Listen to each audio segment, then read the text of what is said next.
Bonsoir, c'est Margot. Aujourd'hui, c'est dimanche 23 avril 2023. Ma vidéo de ce soir s'appelle Fantomas en chute libre. Voilà ce que je pense. Il ne veut toujours pas partir. Donc, en fait, il est maintenu par le pouvoir que lui confère donc son statut de président de la 5e République. C'est un pouvoir exorbitant, donc il ne veut pas le lâcher, et ça le maintient comme un corset, mais lui à l'intérieur, ça y est, il a implosé. Donc il est liquéfié dedans, et il fait n'importe quoi. Donc, il a, donc disais-je, implosé, ça fait, il est comme un ectoplasme. Il se promène, les mains dans les poches, il traîne à Paris, dans les bistrots, il chante avec un groupe, d'ailleurs un groupe qu'on appelle nationaliste, ce qui a déplu à son électorat de gauche. Donc ça déjà c'est pas bon.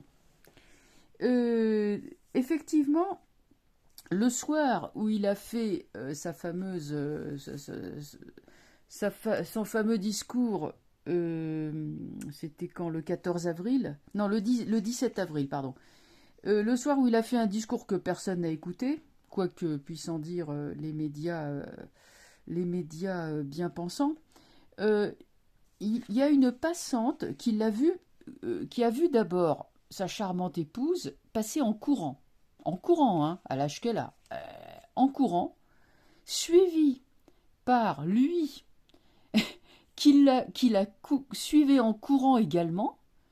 Et il y avait toute la meute des gardes du corps affolés qui suivaient derrière en courant aussi. Bah, vous voyez le spectacle.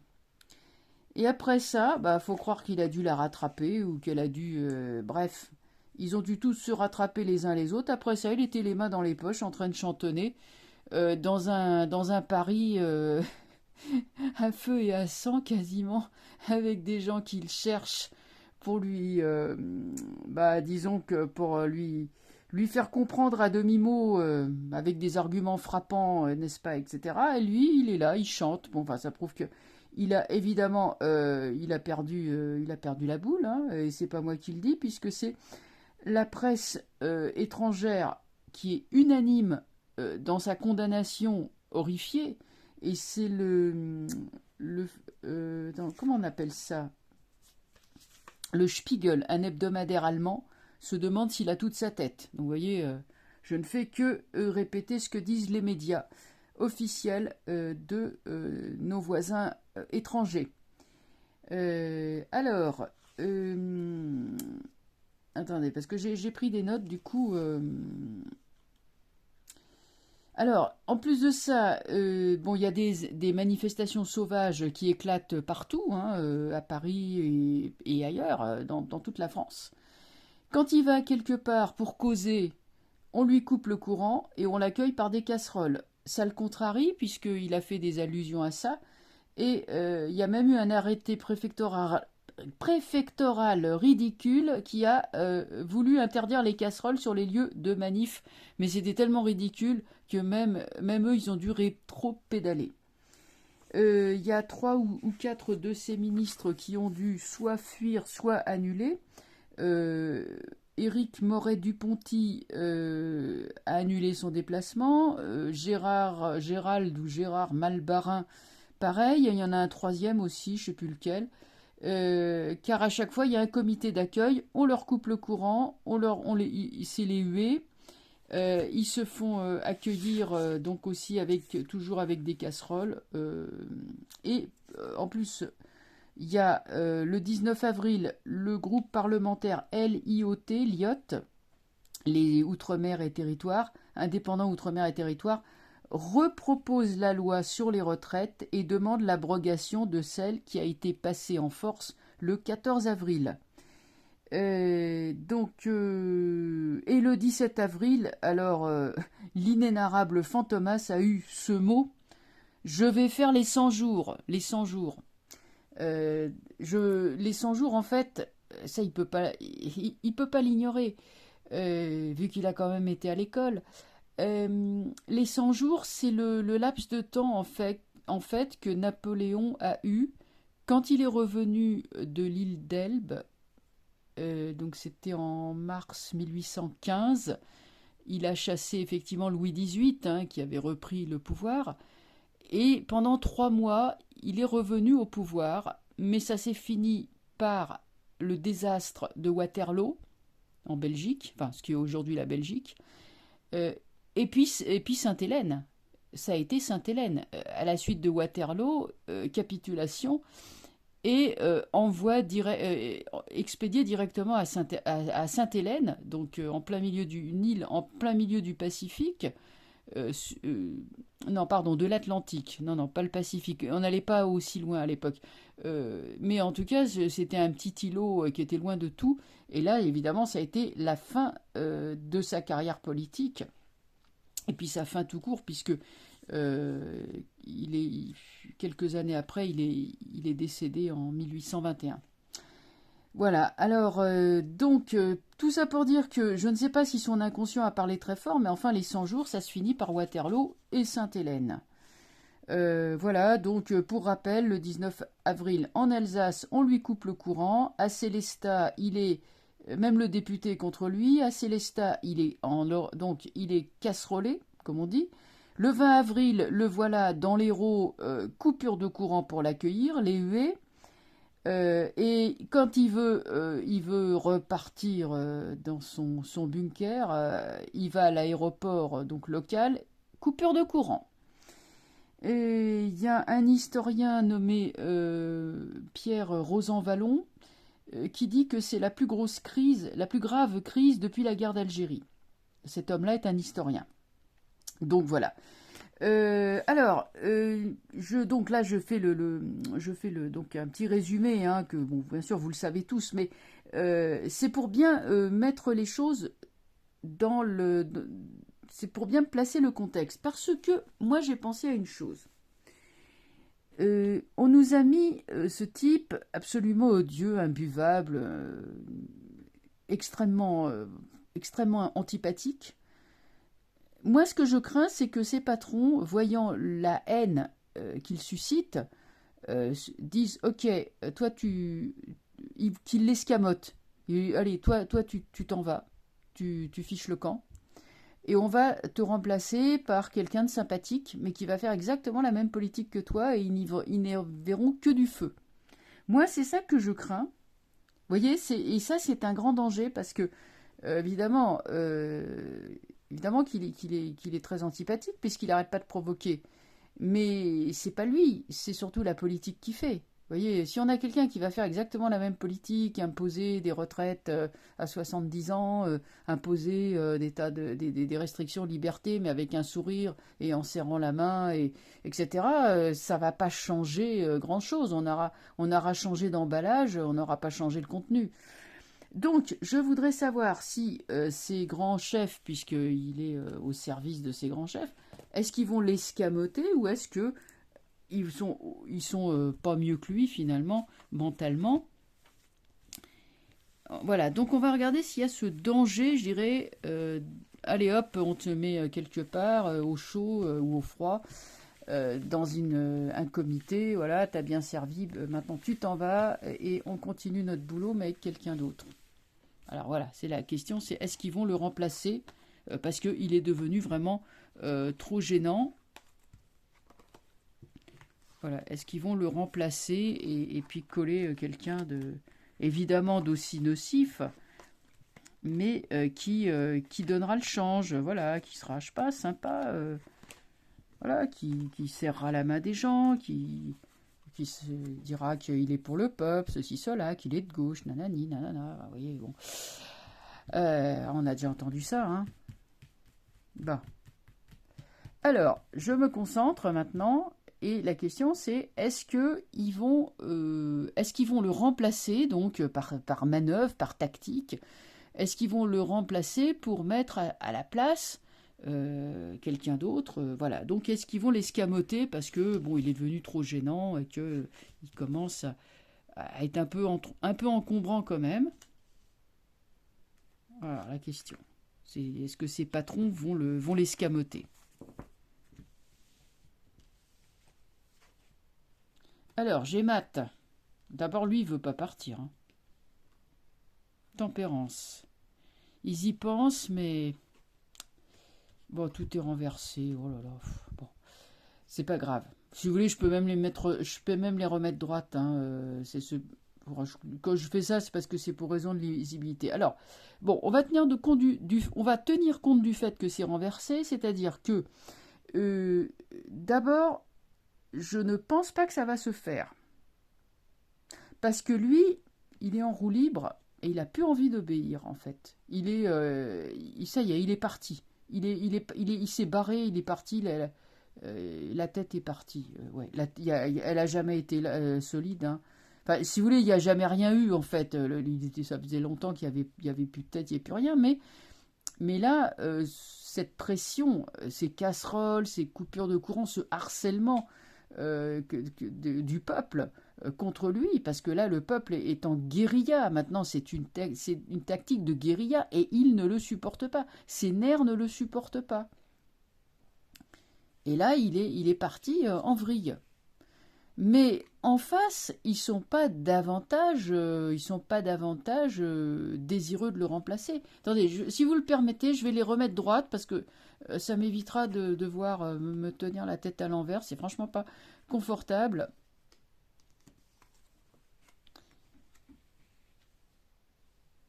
Bon, c'est pas assez puissant pour remplacer le type.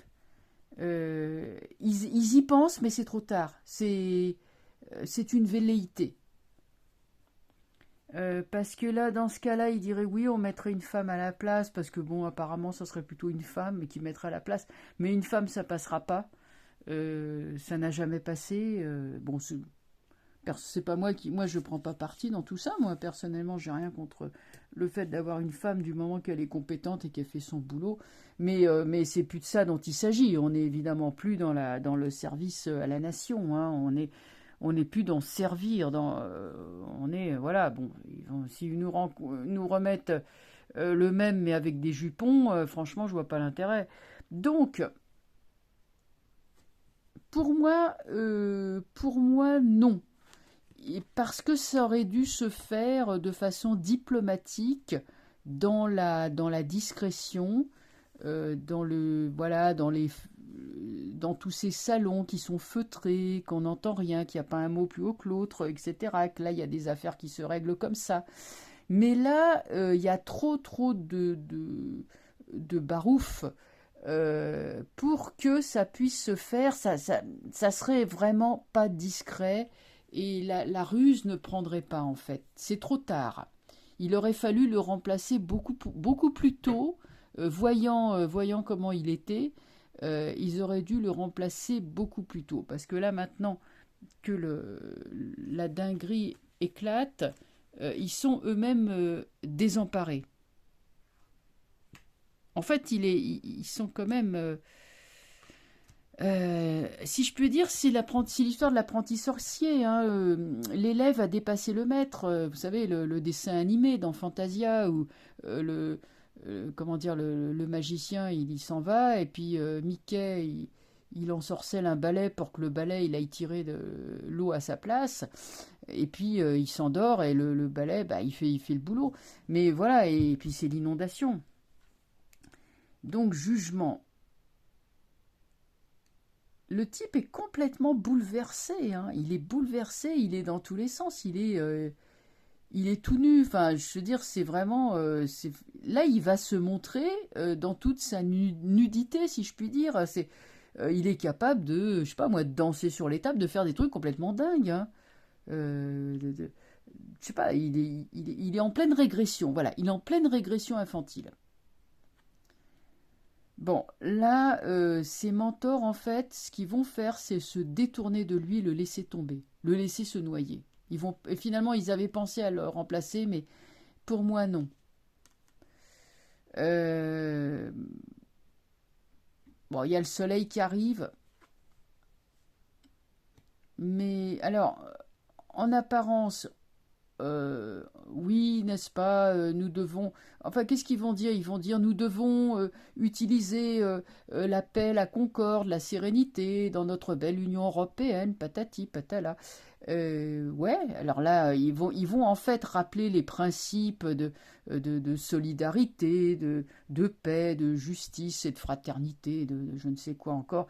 Donc finalement, ils vont pas du tout aller de son côté. Parce que et elle donc il y a une femme de dossier, une femme qui tient enfin qui tient ou qui tenait les ficelles parce que elle est tiens tu vois l'impératrice elle est là, elle est en bas, impératrice et papesse en bas, femme de pouvoir qui détient des dossiers compromettants cachés, la voilà la tête en bas, elle aussi elle va plonger en même temps que son petit protégé. En attendant, les autres, voyant que la voie de la raison, sans tempérance, ne marche pas sur un tel individu qui ne veut rien écouter, et je dirais même dont la dinguerie va éclater de plus en plus de façon évidente, eh bien là, ils vont se retourner, enfin tourner le dos et puis dire, ouh là là, on le connaît plus celui-là, hein, on le connaît plus. Ça fait beaucoup, ça fait quand même, entre la chef qui tombe et puis l'autre qui part en vrille, là ça fait quand même deux pièces maîtresses qui s'effondrent d'un coup. Je pense qu'ils sont plus en train d'assurer leurs arrières, de partir avec le magot quelque part, je sais pas moi, dans un paradis fiscal quelconque, que d'essayer si ils essayent de rattraper les pots, ça sera vraiment de l'apparence. Ils n'ont plus aucun pouvoir. En fait, ils n'ont plus aucun pouvoir. Si le peuple sort de son fleuve, de son lit, voyez, comme le fleuve sort de son lit, le peuple c'est un fleuve. Et quand un fleuve est sorti de son lit, c'est terminé. Force renversée, ils n'ont pas de force. Ça ne marche plus. Sur soleil, il y a pendu, et en plus renversé. Là c'est la Bérésina. Pour eux, c'est un coup très dur. Bon, alors, arcane sans nom, je confirme que le type est devenu complètement fou. Justice renversée. Là, il y a les affaires judiciaires qui sont l'étau, la mâchoire se referme sur la femme blonde détentrice de secrets qui fut autrefois, je veux dire, toute puissante, bien, enfin, tout en étant autoproclamée, eh bien, la justice va l'entraîner vers le bas. Cette femme-là, elle va pas, ça va pas aller fort pour elle. Hein. Je me demande même si elle va pas être arrêtée carrément, hein. Parce qu'il y a quand même la force hein, qui tient. On tient les mâchoires là. Ça fait penser aux menottes, hein, moi. Voilà ce qu'on peut dire. En tout cas, alors vont-ils l'escamoter pour mettre une espèce de candidat miracle sorti comme le lapin du chapeau du magicien? Non, parce qu'ils n'ont personne sous la main. Tout simplement aussi, ça me vient, c'est qu'ils n'ont personne sous la main qui veulent faire ce sale boulot, parce que il a déjà eu un mal fou, le Fantomas, à trouver quelqu'un qui veuille bien être Premier ministre. Alors, vous imaginez un petit peu, en haut lieu, c'est pas mieux. Qui a envie d'affronter la colère d'un peuple devenu fou furieux? Personne. Ils ont bien trop peur pour leur peau. Eux, ils pensent à tout ce qu'ils ont amassé comme magot, et puis ils se disent, tiens, oh ben, il y a bien un pays là, avec des comptes bancaires qui vont nous ouvrir les bras, loin, bien loin, hein, pas en Europe, hein, ça sera je ne sais où, dans un pays de ce genre, quoi. Je ne veux pas citer de pays, mais enfin, il doit bien y en avoir. Ça pourrait bien être le pays U, mais le pays U étant déjà le pays qui commence par U étant déjà pas mal sous les bombes, je pense pas que ça soit une destination très très paisible ni sereine. Et puis ça, on est dangereusement proche de l'armée du pays R, commençant par R, qui est donc gouverné par leur ennemi juré. Enfin, c'est eux qui ont décrété que c'était leur ennemi juré. Hein. Voilà, voilà. Donc bon, voilà ce qu'on peut considérer. Moi, je vois, comme j'ai toujours vu, chute du personnage. Alors, vraisemblablement, il se maintiendra au pouvoir comme, je dirais, comme, comme une statue. Mais ça, ça sera qu'une apparence. Ça sera une statue. Ça me fait penser, vous savez, il y a longtemps de ça, j'étais gamine. Je lisais, j'aimais bien les aventures de Corto Maltese. C'est une bande dessinée dessinée par Hugo Pratt. Alors c'est les aventures d'un marin. Ça se passe avant la guerre de 14. Et à un moment donné, ils arrivent dans une île des Caraïbes. Et donc, il y a là un homme que l'ami de Corto Maltese a bien connu, un président, le président de cette île. Et donc, ils veulent lui rendre visite, mais on voit un monsieur donc, qui est sur un fauteuil roulant, et puis il y a son secrétaire qui pousse le fauteuil roulant, et puis il parle pas. Le président en question ne parle jamais, et le secrétaire donc le montre au balcon et dit à la foule: bon, le président est pas content de vous, vous allez payer encore plus d'impôts, ceci, cela, bon, bref. Et finalement, on découvre le poteau rose. En fait, c'est pas du tout le président, c'est un mannequin en cire, une effigie. Et donc, on faisait parler le type, et il risquait pas de parler pour cause. Donc, finalement, c'était vous voyez, c'était un leurre, un artifice. Bon, et ben là, c'est la même histoire. Euh, Vous avez cet homme qui va se maintenir dans un corset, mais à l'intérieur, c'est déjà complètement liquéfié, et le corset, il est en train de se lézarder de plus en plus. Les institutions ne fonctionnent plus. Donc, je veux dire, inéluctablement, il y aura implosion. Implosion et implosion, chute aussi de quand même de sa principale alliée. Et puis les autres vont s'en laver les mains. Ils vont faire comme Ponce Pilate. Il dit bon, nous on le connaît pas et voilà. Voilà, bah écoutez, je vais vous laisser et donc je vous dis donc à très bientôt, et bonne semaine et puis bon visionnage. Allez, au revoir.